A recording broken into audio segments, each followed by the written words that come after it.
We are on the delivery trail and we're with Cinderella. And we're not looking for Little Red, what? Alright, we're not looking for Little Red Riding Hood.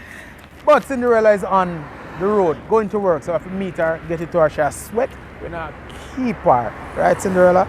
So you're a hairdresser? Yeah. And for Cinderella, I know do hair. What you can do for my hair? Only for things. Only for things. You can give me one locks like your own.